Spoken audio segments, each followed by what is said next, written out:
నమస్కారం D news కి స్వాగతం ముందుగా ఈనాటి ముఖ్యాంశాలు 24వ డివిజన్ లో జరిగిన గడప గడపకు మన ప్రభుత్వం కార్యక్రమంలో పాల్గొన్న మాజీ మంత్రి వెల్లంపల్లి కార్పొరేటర్ కుక్కల అనిత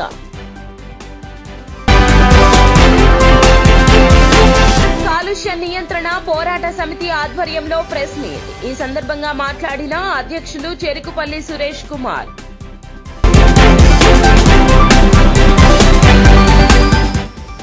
తమ ప్రభుత్వం శంకుస్థాపనలు శిలా పలకాలకు పరిమితం కాలేదని ప్రారంభోత్సవాలతో ప్రజలకు ప్రజా సేవలు అందిస్తున్నామంటూ వెల్లడించిన మేయర్ రాయిన భాగ్యలక్ష్మి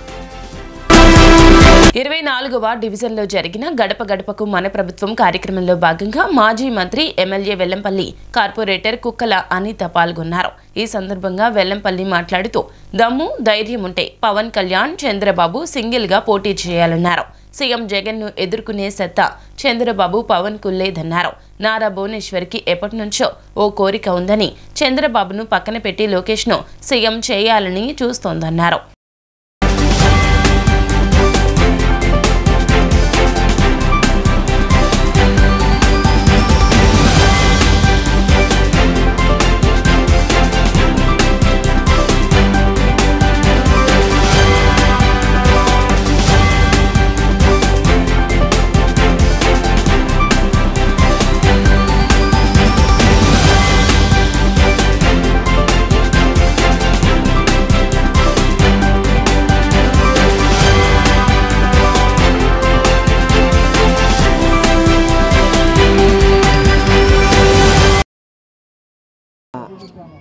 అనిత గారు డివిజన్లో ఈ కార్యక్రమాన్ని ప్రారంభించడం జరిగింది.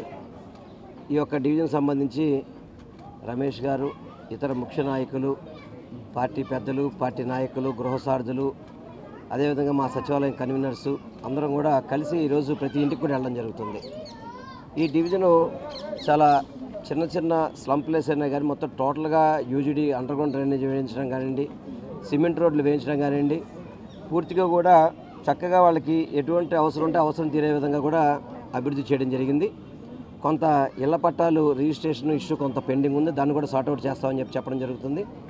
ప్రజలందరూ కూడా ఒక్కటే చెప్తారు, ప్రతి ఇంట్లో కూడా జగనన్నకే ఓటేస్తాం, మీరెవరు కూడా రావాల్సిన అవసరం లేదు, మాకు అంత మంచి చేస్తాం జగనన్న కాకపోతే ఎవరికి వేస్తామని చెప్పని ప్రతి ఒక్కళ్ళు మమ్మల్ని సెంట్రల్ ఇన్ఛార్జ్ అయిన వెల్లంపల్లి శ్రీనాన్న గారు, గృహసారథులు, కన్వీనర్లు, కార్యకర్తలు, సీనియర్ పార్టీ అధికారులు అందరూ కూడా, పార్టీ నాయకులు అందరూ కూడా, స్థానికులు అందరూ కూడా కలిసి ప్రతి గడప వెళ్ళడం జరిగింది. ప్రతి ఒక్క సమస్య అడిగి తెలుసుకోవడం జరిగింది.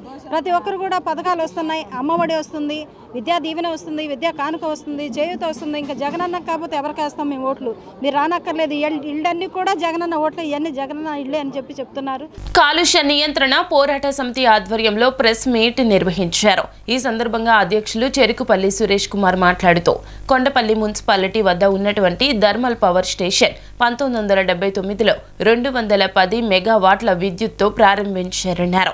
ఈ రోజు 2560 మెగావాట్ల విద్యుత్ ఉత్పత్తి సామర్థ్యానికి అభివృద్ధి చెందిందని, ఈ విద్యుత్ కేంద్రం ప్రధానంగా దేశీయ బొగ్గుతో నిర్వహించబడుతోందని చెప్పారు. విదేశీ బొగ్గులు ఇంధనంగా వాడడం వలన పర్యావరణానికి ముప్పు ఏర్పడే ప్రమాదముందన్నారు. ముఖ్యంగా గాలిలోకి వివిధ కాలుష్యాలు విడుదల చేయడం వలన sulphur dioxide, nitrogen oxide, carbon dioxide లాంటి విష వాయువులు విడుదల అవడం వలన చుట్టుపక్కల ప్రాంతాల ప్రజలు గాలి పీల్చడం వలన అనారోగ్యాలకు గురవుతున్నారన్నారు. స్త్రీలకు ఋతుస్రావ సంబంధిత సమస్యలు వస్తున్నాయి. యువకులు 45-50 ఏళ్లకే శుక్లాల ఆపరేషన్ చేయించుకుంటున్నారు. పిల్లలకు ఊపిరితిత్తుల సమస్యలు వస్తున్నాయి. ఈ విధంగా చుట్టుపక్కల ఏవైతే ఎఫెక్టెడ్ విలేజ్ 12 గ్రామాలు ఉన్నాయో మున్సిపాలిటీతో పాటుగా ఈ ప్రజలందరూ కూడా ఇబ్బందులు పడుతున్నారని చెప్పారు. చాలా తీవ్రమైన పరిణామాలు ఉన్నాయి. కేంద్ర రాష్ట్ర ప్రభుత్వం ఇచ్చింది PM 2.5, PM 10 100% మైక్రోగ్రామ్స్ అయితే వాళ్ళు 12 రెట్లు గాల్లోకి SO2, NO2 వదులుతూ ఉన్నారు. కేంద్ర ప్రభుత్వం 2013లో FTG అనే ప్లాంట్ బిగించి కాలుష్యం రాకుండా వాటిని ఏర్పాటు చేయమని కోరినప్పటికీ ఈ రోజు వరకు ఏ విధమైనటువంటి మెయింటెనెన్స్ లేకుండా విచ్చలవిడిగా గాల్లో బూడిద వదిలిన కారణంగా వాయు కాలుష్యం నీటి కాలుష్యం మీద ప్రధానమైన సమస్యగా మారింది. సుమారుగా కృష్ణా డెల్టా ప్రాంతాల్లో ఉన్నటువంటి త్రాగునీరు విజయవాడ పట్టణం వచ్చి చుట్టుపక్కల ప్రాంతాల్లో నీటి కాలుష్యం వల్ల ఆల్గే అనేది పుట్టడం వల్ల క్యాన్సర్ కారకాలు నీటిలో వచ్చేసినాయి. వాళ్ళు కేంద్ర ప్రభుత్వం 5 డిగ్రీల పరిమితిలోనే నీటిని నదిలో వదిలే అధికారం ఇచ్చింది. నిన్న తెలంగాణలో వదిలిన ధర్మల్ స్టేషన్కి అయితే అసలు నీటిని ఒక్క బొట్టు కూడా నదిలో కలవటానికి, కృష్ణా గర్భంలో కలవటానికి పరిమితులు ఇవ్వలేదు. ఈరోజు ప్రధానమైన సమస్య VTPS 15 గ్రామాల బోర్డు రావడం వల్ల వాళ్ళతో మాట్లాడి కొంచెం ఆలస్యమైంది. అలాగే ఈరోజు మా కొండపల్లి మున్సిపాలిటీలో ఉన్నటువంటి Narla Tatarao thermal power station అనే సంస్థ 1979లో ఒక యూనిట్గా 210 మెగావాట్లతో ప్రారంభమై ఈరోజు 2500 మెగావాట్లకి విస్తరించింది. చాలా సంతోషం. అలాగే పరిశ్రమలు వస్తే చుట్టుప్రక్కల ప్రాంతాలు కూడా అభివృద్ధి చెందుతాయని చెప్పి, పిల్లలకు ఉద్యోగాలు వస్తాయని చెప్పి మా గ్రామస్తులంతా కూడా, అలాగే చుట్టుపక్కల గ్రామాల వాళ్ళు కూడా స్థలాలు పొలాలు ఇవ్వటం జరిగింది. మరి ఈరోజు ఆ రోజు పొలాలు ఇచ్చారు కదా, ఈరోజు ప్రాణాలు ఇమ్మంటున్నారు. ఈరోజు NTTPS థర్మల్ పవర్ స్టేషన్ బొగ్గు ఆధారితంగా ఇంధనంగా వాడుకుంటా నడవటం మూలాన వాళ్ళు వదిలే ఉద్గారాలు ఏవైతే ఉన్నాయో sulphur dioxide, nitrogen oxide, carbon dioxide ఇవన్నీ కూడా చాలా అధిక శాతంలో బయటికి విడుదల చేయటం వల్ల ప్రజలందరూ కూడా ఆరోగ్య సమస్యలతో చాలా ఇబ్బంది పడుతున్నారు. తమ ప్రభుత్వం శంకుస్థాపనలు శిలా ఫలకాలకు పరిమితం కాలేదని, ప్రారంభోత్సవాలతో ప్రజలకు ప్రజాసేవలు అందిస్తున్నామంటూ పేర్కొన్నారు విజయవాడ మేయర్ రాయన భాగ్యలక్ష్మి. గత ప్రభుత్వం అమరావతి అభివృద్ధి పేరిట విజయవాడ అభివృద్ధిని గాలి కొదిలేసిందన్నారు. వైసీపీ ప్రభుత్వం అధికారంలోకి వచ్చాక 100 కోట్ల రూపాయలతో అభివృద్ధి పనులు చేపట్టి పూర్తి చేయడం జరుగుతుందంటూ మేయర్ ధీమా వ్యక్తం చేశారు.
కార్యక్రమానికి వాలంటీర్సు అలాగే మన గౌరవ పశ్చిమ నియోజకవర్గ అభ్యర్థి గారు షేక్ ఆసిఫ్ గారు, అలాగే మన మనమ్మ గారు కార్పొరేటర్ గారు, అలాగే గౌస్ ముబుద్దీన్ గారు, పార్టీ నాయకులు అందరం ఈరోజు ఇక్కడికి రావటం జరిగింది. చాలా చక్కగా వాలంటీర్ల వందనం కార్యక్రమం అన్నది చాలా ఘనంగా నిర్వహించుకోవటం జరిగింది. ఈరోజు ప్రతి సంవత్సరం మిత్ర, వజ్ర, రత్నాతోటి వాలంటీర్లను సత్కరించుకోవటమే కాకుండా వాళ్ళు ఏదైతే ప్రజలకు చేరువుగా ఉంటూ నిత్యం ప్రజలకు ఏం కావాలి అని తెలుసుకుంటూ ఒక వారియర్స్గా పనిచేయటం అన్నది మన ఆంధ్రప్రదేశ్లో జరుగుతుంది. దీనికి సంబంధించి వాళ్ళని గౌరవించుకోవాల్సిన అవసరం ఎంతైనా మా ప్రజాప్రతినిధులకి ఉందని మేము తెలియజేసుకుంటున్నాం.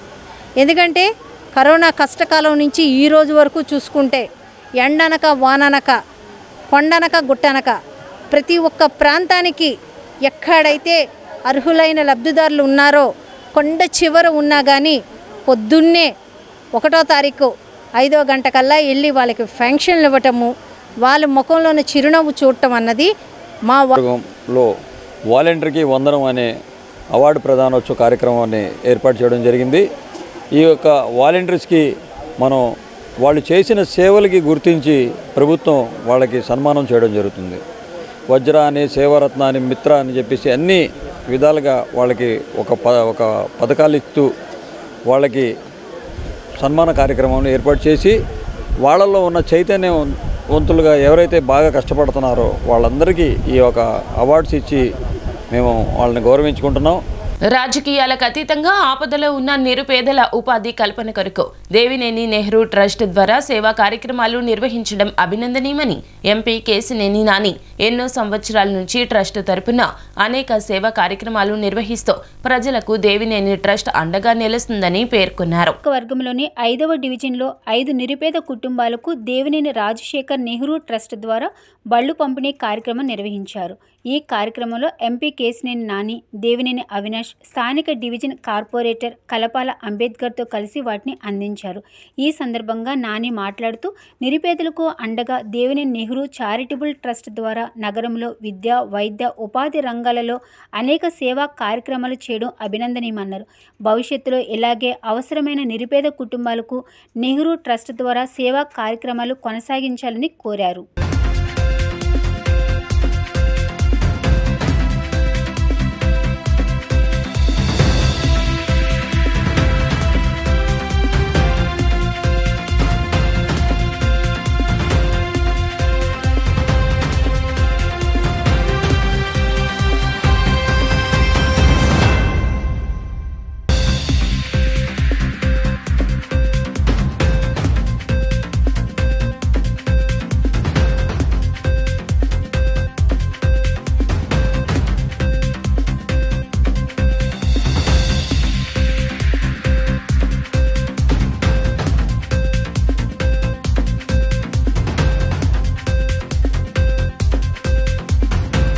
రాయన్నపాడు గేటు దాటాక గూడ్స్ పట్టాలు తప్పింది.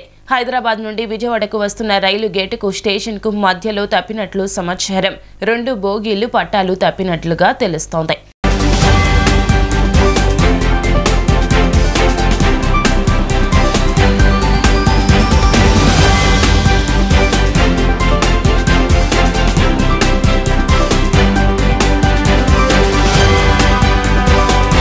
ధార్మిక సేవలలో సామాజిక సేవలు మిళితం కావడం అభినందనీయమని, మానవ సేవే మాధవ సేవ అనే సూక్తికి సరైన నిర్వచనం నిత్య అన్నదాన కార్యక్రమమే కూరగాయలు పంపిణీ అని జిల్లా కలెక్టర్ ఎస్ ఢిల్లీరావు అన్నారు. దివంగత ధార్మికవేత్త మండవ కుటుంబరావు స్ఫూర్తితో మరడ నాగేంద్ర ఆధ్వర్యంలో స్థానిక నక్కల రోడ్డు నుండి దాతల సహకారంతో టీటీడీ నిత్యాన్నదాన పథకానికి ఉచిత కూరగాయల పంపిణీ వాహనానికి జిల్లా కలెక్టర్ పూజా కార్యక్రమం నిర్వహించి జెండా ఊపి ప్రారంభించారు. ఈ సందర్భంగా ఆయన మాట్లాడుతూ సాధారణంగా ఎంతోమంది సేవా తత్పరులు వారి అభిరుచి మేరకు విభిన్న రంగాల్లో సేవలు అందిస్తున్నారన్నారు. అయితే లక్షలాది మంది ప్రతిరోజు దర్శించుకునేందుకు తిరుమలకు తరలి వస్తున్నారన్నారు. భక్తులు స్వామివారి ప్రసాదాన్ని సాక్షాత్తు శ్రీ వెంకటేశ్వర స్వామి వారే భక్తుల కోసం పంపినట్టుగా భావించే స్థలంలో ఆహారం స్వీకరించేందుకు ప్రతి భక్తుడు ఇష్టపడతారన్నారు. అటువంటి పవిత్ర క్షేత్రానికి కూరగాయలు పంపించడం కూడా దేవుని అనుగ్రహంగానే భావించాలన్నారు. ప్రతి ఒక్కరికి ఉండే మత విశ్వాసాల ఆధారంగా వారి విశ్వాసాల ప్రకారం భగవద్ అనుగ్రహం పొందడం కోసం చేసే సేవలలో ఆహారం పంపిణీ చాలా ప్రాధాన్యత సంతరించుకుందన్నారు. ఇటువంటి సేవలు అందించేందుకు ఆర్థిక శక్తితో పాటు భగవంతుని అనుగ్రహం కూడా ఎంతో ముఖ్యమన్నారు. ఇటువంటి సేవలకు పునాది వేసిన దివంగత మండవ కుటుంబరావు బాటలో కార్యక్రమాలు నిర్వహిస్తున్న నాగేంద్ర బృందం భవిష్యత్తులో మరిన్ని కార్యక్రమాలు నిర్వహించాలని అభిలాషించారు. కాపు కార్పొరేషన్ చైర్మన్ అడప శేషు మాట్లాడుతూ అన్నదానానికి మించిన దానం మరొకటి లేదు అన్నారు. బృహత్తర కార్యక్రమంలో భాగస్వాములైన ప్రతి ఒక్కరిని అభినందించాలన్నారు. ఇటువంటి సేవా కార్యక్రమాల్లో భాగస్వాములు అయ్యేందుకు ప్రతి ఒక్కరూ ముందుకు రావాలన్నారు. కూరగాయల పంపిణీ కార్యక్రమ నిర్వాహకులు ఎం నాగేంద్ర మాట్లాడుతూ 2004లో ప్రారంభించిన ఉచిత కూరగాయల పంపిణీ కార్యక్రమం దాతల సహకారంతో ఇప్పటి వరకు నగరం నుండి సుమారు 25,000 టన్నుల కూరగాయలను టీటీడీకి వితరణ చేసినట్లు తెలిపారు. ఈ కార్యక్రమంలో భాగస్వాములు అయ్యేందుకు ఎంతోమంది దాతలు తనతో కలిసి రావడం భగవద్ అనుగ్రహమే అన్నారు. లక్షలాది మందికి ప్రతిరోజు ఆహారాన్ని అందించడం ఎంతో కష్టమైన సేవని, అటువంటి సేవలో తమలాంటి స్వామివారి భక్తులు కూడా పాల్గొనేందుకు అవకాశం కల్పించిన తిరుమల తిరుపతి దేవస్థానం పాలక మండలి వారికి ధన్యవాదాలు తెలిపారు. ఈ బృహత్కర కార్యక్రమంలో డాక్టర్ బుర్రా అనూప్, పూజిత, ధూళిపాళ్ల సాయి ప్రశాంత్, సత్యప్రణతి, శ్రీయాంష్ ప్రవణ్, ఆకుల వెంకటేశ్వరరావు, భాగ్యలక్ష్మి, చందన, తరుణ్, చాగన్లాల్, ముత్యాల రిషాన్, అక్షయ, ఫార్మసీ అధినేత వివేక్, బాలాజీ ఫాస్ట్ ఫుడ్ నిర్వాహకులు కొప్పుల వెంకటేశ్వరరావు, సిహెచ్ వెంకటరత్నం, శారద, డాక్టర్ కర్నాటి జనార్దన్ చౌదరి తదితరులు పాల్గొన్నారు. ఆనందంగా ఉంది. తిరుమల తిరుపతి దేవస్థానంలో నిత్య అన్నదానానికి మన విజయవాడ నుండి కూరగాయలు అనేది పంపించడం, ఇలా ప్రతి సంవత్సరం కూడా ఒక 20 నుండి 25 లారీల లోడ్ అనేటువంటిది పంపించడం. దీనికి Akshaya pharmacy friend circle, Balaji canteen సంబంధించింది మన నాగేంద్ర వారి ఆధ్వర్యంలో మండవ కుటుంబరావు గారు ఈ కార్యక్రమాన్ని 2000 స్ఫూర్తితో 2004లో స్టార్ట్ చేశారు. అప్పటి నుండి ఇది కంటిన్యూ చేస్తూ ఉన్నారు. ఈ సంవత్సరం ఇప్పుడు నా చేతుల మీదుగా ఇక్కడ ఈ ప్రారంభం చేసుకోవడం అనేది చాలా ఆనందంగా ఉంది. దీనికి మన నాగేంద్ర గారు మరియు వివేక్ గారు అండ్ ప్రసాద్ గారు, మిగిలినటువంటి శాషీర్ గారు, వీళ్ళందరూ కూడా అనేటువంటిది కలిసి ఈ కార్యక్రమాన్ని అనేటువంటిది దిగ్విజయంగా ఈరోజు పంపించడానికి అనేటువంటి అన్ని ఏర్పాట్లు అనేవి చేసుకున్నారు. వారికి భగవంతుడు ఆశీస్సులు ఉండాలని చెప్పేసి, ఇంకా వాళ్ళ ఏవైతే యాక్టివిటీస్ చేస్తున్నారో దాంట్లో ఇంకా మంచి అభివృద్ధి అనేటువంటిది రావాలని చెప్పేసి, ఇటువంటి కార్యక్రమాలు అనేటువంటివి నిజంగా సొసైటీలో మరికొంతమందికి ఇది ఒక ఆదర్శంగా అనేటువంటి ఉంటుంది. సో ఇలాంటి కార్యక్రమాలు చేయడం, సో వారికి ఆ భగవంతుడు ఆశీస్సులు ఉండాలని చెప్పేసి జిల్లా యంత్రాంగం తరఫున వీరందరికీ కూడా ప్రత్యేకమైనటువంటి అభినందనలు తెలియజేసుకుంటున్నాను. ఈ యొక్క దైవ కార్యంలో నేను కూడా భాగపంచుకున్నందుకు మరి మండ కుటుంబ సభ్యులకి, అట్లాగే మన అక్షయ ఫార్మసీ, బాలాజీ రెస్టారెంట్ వారికి, వీళ్ళందరికీ కూడా పేరు పేరున ధన్యవాదాలు తెలియజేస్తా ఉన్నా. 2004 నుంచి వీళ్ళు నిరంతరము ప్రతి సంవత్సరానికి ఒక 20 లోడ్లు చొప్పున తిరుపతి దేవస్థానానికి మరి కూరగాయల పంపిణీ కార్యక్రమం నిర్వహిస్తున్నటువంటి నిర్వాహకులందరికీ కూడా పేరు పేరున ధన్యవాదాలు తెలియజేస్తా ఉన్నా. మరి ఇటువంటి దైవ కార్యాలు చేయబట్టే ఈ నగరం ఇంత సుభిక్షంగా ఉండటానికి గల కారణం. ఎందుకంటే దైవం లేదే మనందరం ఎవరూ లేవు. అటువంటి కార్యక్రమంలో భాగస్థులైనటువంటి ప్రతి ఒక్కళ్ళకు కూడా పేరు పేరుతో ధన్యవాదాలు తెలియజేస్తా ఉన్నారు. తిరుమల తిరుపతి దేవస్థాన అన్నదాన కార్యక్రమానికి 2007 నుంచి మన నగరవాసి మండవ కుటుంబరావు గారు కీర్తిశేషులు పంపించడం ఏంటి అని చెప్పి ఆయన విజయవాడ నుంచి తిరుమల వెళ్ళి అక్కడ ఏయో గారు జేయో గారితో మాట్లాడి నెలకి 10 టన్నులు సరిపడా కూరగాయలు మేము పంపిస్తామని చెప్పి, అలాగే అక్కడ జేయో గారితో సంప్రదించి ఫస్ట్ కుటుంబరావు గారు తన సొంత ఖర్చులతో విజయవాడ నుంచి బండి కూడా వెహికల్ కూడా విజయవాడలో పెట్టి ఆయన కూరగాయలు పంపించడం జరిగింది. అలాగే రాను 2012లో బాబిరాజు గారు, కనుమూరు బాబిరాజు గారు చైర్మన్ గారు ఉన్నప్పుడు ఆయనతో మాట్లాడి, బాబిరాజు గారు ఇలా మేము పంపిస్తాం కూరగాయలు, సోమవారికి ఇంకా ఎక్కువ కూరగాయలు పంపిస్తాం, సోమవారం అన్నదానంలో అసలు నిత్యాన్నదానంలో కూరగాయలు కొనకన్నా చేయాలన్నా మా తపన అని చెప్పి ఆయన మాట్లాడి ఆ రోజు. అలాగే కర్ణాటక, అలాగే చెన్నై, తమిళనాడు ఈ నగరాలన్నీ కూడా కోయంబేడు అన్నీ అందరం కూడా గ్యాదర్ చేసి తిరుమల తిరుపతి దేవస్థానంలో అన్నదానంలో జరిగే రోజుకి 8 టన్నులు కూరగాయలు కటింగ్ అవుతాయండి. 2006 నుంచి ఈ రోజుకి కూడా తిరుమలలో కూరగాయలు కొనవంటే లేదండి. టెండర్ అనేది లేఖన చేశారు కుటుంబరావు గారు. అలాగే మన విజయవాడ నగరం నుంచి ఇవాళకి 450 బల్లులు పంపించడం జరిగిందండి. ఇవాళ నక్కల రోడ్లో అక్షయ ఫార్మసీ నుంచి, బాలాజీ గారి నుంచి, అలాగే వెంకటరత్నం గారు, అలాగే శాషగిరి గారు, అలాగే బొర్రా ప్రసాద్ గారు, వాళ్ళ బంధువులు అందరూ కూడా మేమందరం కలిపి 150,000 విలువ చేసే కూరగాయలు పంపించడం జరుగుతుందండి. అలాగే మున్ముందు కూడా ఇలాగే సోమవారికి సేవ చేసుకొని కోరుకుంటున్నామండి. సీఎం జగన్ పాలన పట్ల ప్రజానీకం హర్షం వ్యక్తం చేస్తున్నారని, రాబోయే ఎన్నికల్లో మరోసారి సీఎంగా జగన్ని చేసేందుకు రాష్ట్ర ప్రజానీకం సిద్ధంగా ఉన్నారని వైసీపీ తూర్పు ఇన్ఛార్జి దేవినేని అవినాష్ కుటుంబీకులు చెప్పారు. గడప గడపకు మీ అవినాష్ అన్న హామీ కార్యక్రమంలో భాగంగా 5వ డివిజన్లో అవినాష్ సోదరి క్రాంతి, 8వ డివిజన్లో కార్యక్రమంలో అవినాష్ సతీమణి సుధీర స్థానిక నేతలతో కలిసి పర్యటించారు. ఈ సందర్భంగా ప్రభుత్వం అందిస్తున్న పథకాలను వివరిస్తూ ప్రజా సమస్యలు అడిగి తెలుసుకున్నారు. అనంతరం వారు మాట్లాడుతూ ప్రభుత్వ పథకాలు అందిస్తున్నామన్నారు. గత ప్రభుత్వ హయాంలో ప్రజల సమస్యలను గాలి కొదిలేశారన్నారు. సీఎం జగన్ పాలన పట్ల ప్రజానీకం హర్షం వ్యక్తం చేస్తున్నారని, రాబోయే ఎన్నికల్లో సీఎంగా జగన్ ను చేసేందుకు రాష్ట్ర ప్రజానీకం సిద్ధంగా ఉన్నారన్నారు. ప్రతిపక్షాలు ఎన్ని ఏకమై వచ్చినా సీఎం జగన్ ను ఏమీ చేయలేవన్నారు. ఈ కార్యక్రమంలో స్థానిక వైసీపీ నాయకులు, కార్యకర్తలు తదితరులు పాల్గొన్నారు.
జనసేన అధినేత పవన్ కళ్యాణ్ పై జలవనరుల శాఖ మంత్రి అంబటి రాంబాబు సెటైరికల్ కామెంట్స్ చేశారు.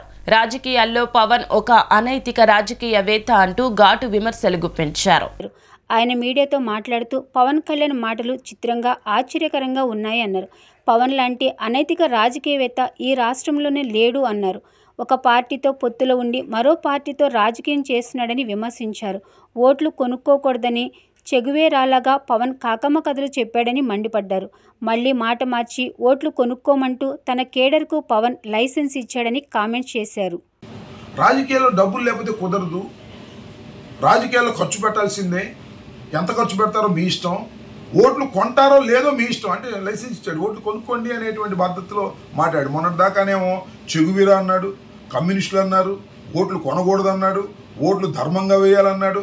ఇలాంటి కాకమ్మ కథలన్నీ చెప్పి ఇవాళ ఓట్లు కొనుక్కోవచ్చు అని తన కేడర్కి, తన నాయకులకి సందేశం పంపుతున్నాడంటే రాజకీయంగా ఎంత దిగజారుడు రాజకీయాలు చేస్తున్నాడో పవన్ కళ్యాణ్ గారు ఒక్కసారి అర్థం చేసుకోమని మనం చేస్తున్నాను. అర్థం చేసుకోమని ఎవరికి చెబుతున్నానంటే జనసేన కార్యకర్తలకు చెబుతున్నాను.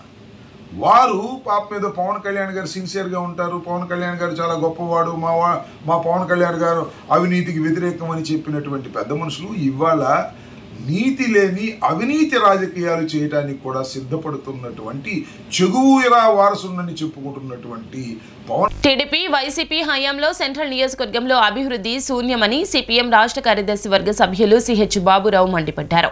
నియోజకవర్గం అభివృద్ధికి రోడ్లు, రైల్వే అండర్ పాస్ నిర్మాణాల్లో ఫ్లైఓవర్లు కావాలని అన్నారు. పేదలకు ఇల్లు ఇవ్వడానికి వీలు కానీ డిస్నీ ల్యాండ్ స్థలం కబేళ్లకు ఏ విధంగా ఇస్తారంటూ ప్రశ్నించారు. సిపిఎం నేత బాబురావు డి ఛానల్తో మాట్లాడారు. వామపక్ష పార్టీలు కార్పొరేషన్లో అధికారంలో ఉన్న సమయంలో పేదలకు ఇచ్చిన ఇల్లు తప్ప వైసీపీ హయాంలో ఇచ్చినవి ఏమీ లేవన్నారు. నివాసయోగ్యం కాని ప్రదేశంలో స్థలాలిచ్చి పేదలు అక్కడికి వెళ్లాలని కోరడం ఎంతవరకు సమంజసమని ఆయన ప్రశ్నించారు. మాటలు చెప్పడం తప్ప అభివృద్ధి ఏమీ కనబడటం లేదని ఆయన విమర్శించారు. ప్రజలు వామపక్ష పార్టీలను గుర్తించి అండగా నిలవాలని ఆయన కోరారు. విజయవాడ సెంట్రల్ నియోజకవర్గాన్ని అభివృద్ధి చేయటంలో ఈరోజున్న వైసీపీ, గతంలో ఉన్న తెలుగుదేశం రెండూ విఫలమైనవి. పేరుకే సెంట్రల్, ఇది అవినీతికి సెంట్రల్గా మారింది, నిర్లక్ష్యానికి సెంట్రల్గా మారింది, అంతే తప్ప అభివృద్ధికి సెంట్రల్గా లేదు. అత్యధిక మంది పేదవాళ్ళు, మధ్యతరగతి వాళ్ళు బతుకుతున్నారు. అటువంటి ప్రాంతంలో ఇళ్ళు ఇస్తామని చెప్పారు, ఎక్కడున్నాయి? ఇంతవరకు ఒక్కరికైనా ఇల్లు కట్టించి ఇచ్చారా? పైపెచ్చు ఊరికి దూరంగా కాగితాలు ఇచ్చి స్థలాలు మాత్రం చూపించలా. విజయవాడలో డిస్నీ ల్యాండ్ 57 ఎకరాలు విజయవాడ సెంటర్లో ఉంది, దాంట్లో కబేళా పెడతారా? ఇళ్ల స్థలాలుగా పేదవాళ్ళకి పనికిరావా? ఏమి నిర్లక్ష్యం!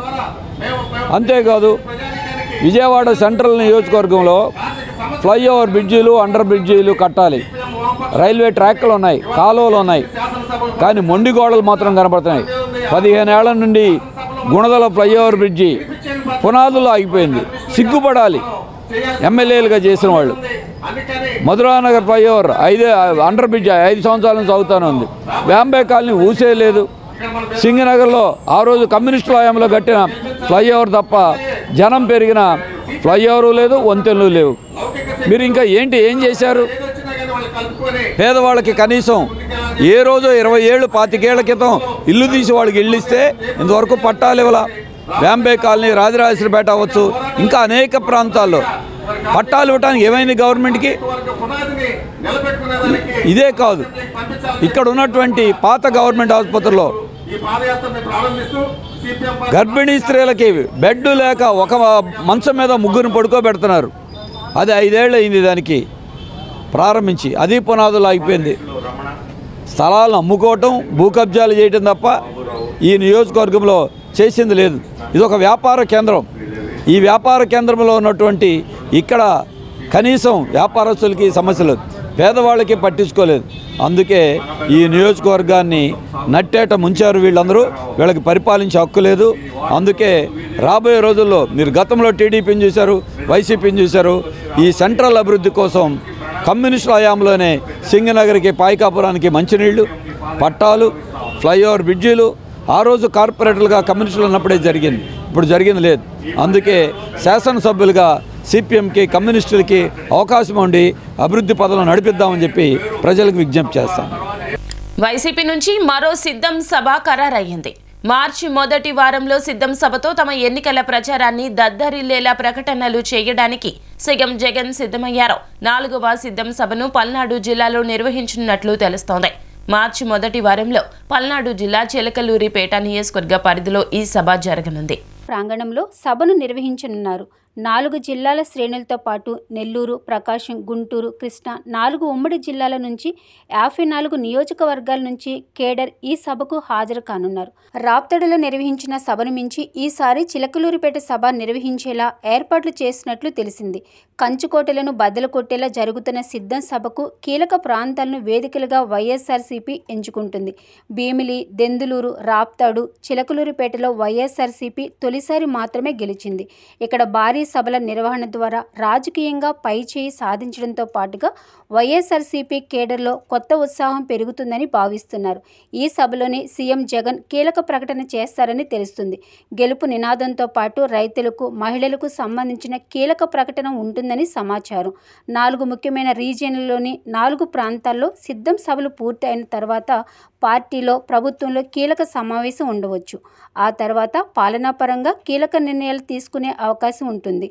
ఇప్పటికే అభ్యర్థుల ఖరారు పూర్తి కావడంతో పూర్తి స్థాయిలో ప్రచారంలోకి దూసుకెళ్తుంది వైఎస్ఆర్సీపీ.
వార్తలు ముగించే ముందు ముఖ్య అంశాలు మరోసారి.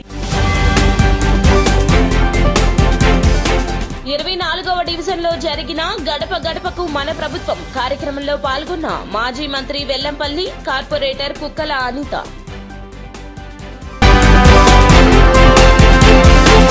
కాలుష్య నియంత్రణ పోరాట సమితి ఆధ్వర్యంలో ప్రెస్ మీట్. ఈ సందర్భంగా మాట్లాడిన అధ్యక్షులు చెరుకుపల్లి సురేష్ కుమార్.